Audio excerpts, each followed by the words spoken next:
Bonjour à tous, donc aujourd'hui toute petite vidéo de présentation d'un nouveau personnage pour le jeu La quête des gemmes de l'éternité.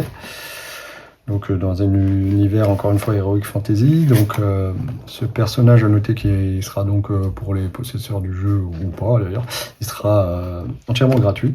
Donc en téléchargement sous forme de PDF. Voilà, vous aurez à la fois la carte et le pion. Donc là je l'ai plastifié, voilà, c'est un peu plus joli. Là dans la vidéo on va présenter ce nouveau perso, donc qui pourra se joindre à l'aventure si vous le souhaitez.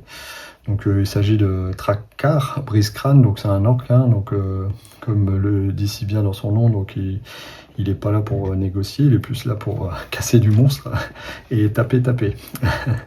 Donc en action classique, qu'est-ce qu'on va avoir? Les actions blanches, on va avoir un mouvement de 3, c'est un orc, donc il bouge normalement. On va avoir un fouillé 2, donc il peut potentiellement fouiller sur 2 cases. Il a une interaction comme tous les autres héros, pas de souci là-dessus. Et il a surtout une attaque 3 qui lui permet de lancer 3 dés avec une touche à 4. Donc vous voyez que potentiellement si vous réussissez vos touches, vous pouvez faire 3 dégâts à chaque fois, donc il fait plutôt mal.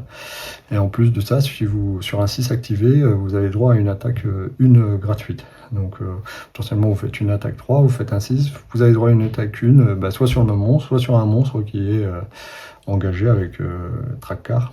À noter qu'il a une portée de 1, hein. Il tape pas à distance, et petite particularité, donc il a 2 armes, une hache et un marteau. C'est ce qui justifie un peu la multiplicité de toutes ces attaques. En action de concentration, il a donc le focus classique, et il a aussi le double armement, donc attaque 2. Donc là, on va prendre un petit exemple. Vous avez réussi à économiser une action en réserve, vous faites votre attaque 3 classique, et avec vos 2 actions qui vous restent, vous pouvez faire une attaque 2 supplémentaire. Vous voyez, ça, plus le 6, plus l'attaque 2, et potentiellement encore un 6 là-dessus, bon, il peut vite faire très mal, et il est un peu là pour ça. En action verte, on a une riposte qui nous dit que quand il subit une blessure, il a droit à une attaque 2, encore une fois. Donc là, ce sera à vous de voir, soit vous préférez la jouer peut-être offensive pendant votre tour, ou soit garder cette action en réserve pour, si jamais vous prenez une blessure, faire une attaque 2. Donc pareil, si vous faites un 6, ça déclenche aussi, hein. Donc voilà. Donc lui, son rôle, c'est plutôt un DPS, hein, dans l'équipe, il est là pour faire des dégâts. Et vous avez compris qu'avec la multitude d'attaques qu'il a, ça va vite arriver, hein. Concernant les actions uniques bleues, donc il a saccage tournoyant, c'est une sorte de charge, hein, qui lui donne un mouvement de 4 et une attaque 2, sauf que cette attaque inflige 2 dégâts au lieu de 1, et ignore l'armure du monstre. Donc attaque que de 2, je dirais. Par contre, si vous faites vos 2 4+, vous faites 4 dégâts. 4 dégâts purs, hein, parce que vous ignorez l'armure. Donc ça peut faire très mal. Ensuite, concernant l'attaque frontale, donc c'est une attaque 4, et elle a une petite particularité, c'est que cette attaque touche tous les monstres qui sont sur les 3 cases rectilignes au héros. Donc là, on va faire un petit exemple. Supposons que vous êtes ici sur la barricade. Déjà, pour valider cette attaque, il faut que vous soyez engagé, hein, parce qu'on a toujours la portée, hein, ça, les règles ne changent pas. D'accord. Et par contre, tous les monstres qui seront rectilignes sur 3 cases à Trakkar seront touchés par l'attaque. Vous voyez que ça peut potentiellement faire mal. Alors ça marche dans ce sens-là aussi, hein, d'accord. Bon, là il y a un mur, ça s'arrête. Mais voilà, ça marche dans tous les sens, hein. Si vous êtes là, voilà, ça peut taper les 3 monstres. Vous avez compris l'idée. Donc je vous ai fait une petite illustration pour vous aider. Concernant le pouvoir du berserker, donc il a hurlement de guerre. Donc une fois par aventure, vous lancez un dé pour chaque monstre engagé à Trakkar, et sur un dé ou plus, le monstre est étourdi. Donc lui, vous avez compris, il aime bien la mêlée, et quand il se retrouve au milieu de tout le monde, donc là, prenons ce cas-là, vous déclenchez son pouvoir. Vous lancez un dé pour le gobelin, un dé pour le squelette, un dé pour l'araignée, et sur chaque 2+, les monstres seront étourdis. Et je rappelle, donc étourdis, ça fait qu'ils ne joueront pas à la prochaine activation des monstres, et du coup ça vous permet de soit temporiser, soit de laisser un autre héros faire autre chose, soit le taper, hein, voilà, comme il sait faire. etc. En item, bah, lui, particularité, il a rien du tout en item, enfin je veux dire, il n'a pas d'item à lui. Par contre, au commencement d'une campagne, on vous dit de piocher gratuitement une carte dans le paquet trésor.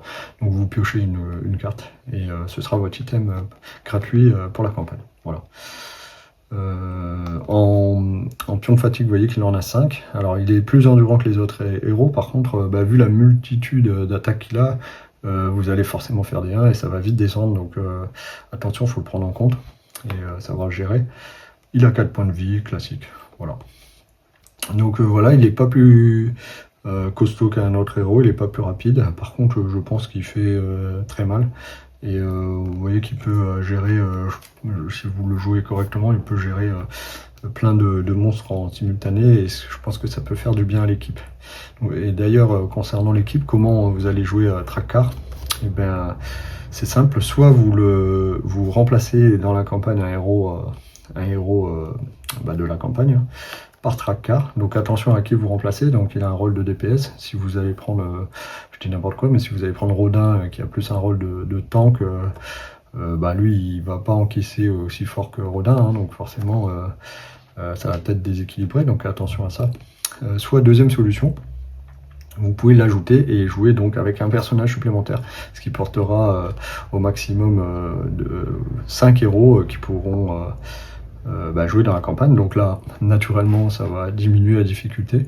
Mais pour ceux qui, voilà, qui trouvent que le jeu est trop difficile, par exemple, pourquoi pas jouer avec Trackcar qui viendra donner un petit coup de boost et rendre le jeu du coup un peu plus simple. Voilà pour ça. Qu'est-ce que j'ai oublié de vous dire?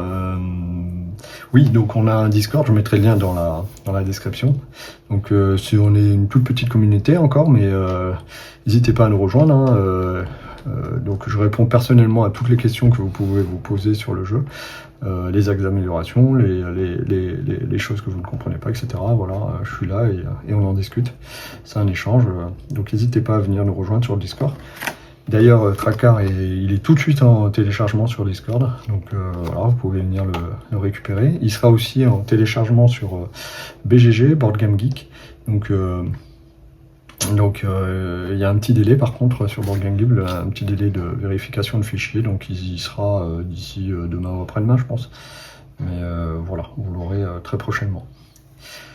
Donc voilà pour le nouveau héros, Trackcar, qui va se joindre à l'aventure des Gemmes de l'éternité. Donc n'hésitez pas à venir le télécharger. Et je vous dis à bientôt pour une autre vidéo. Au revoir.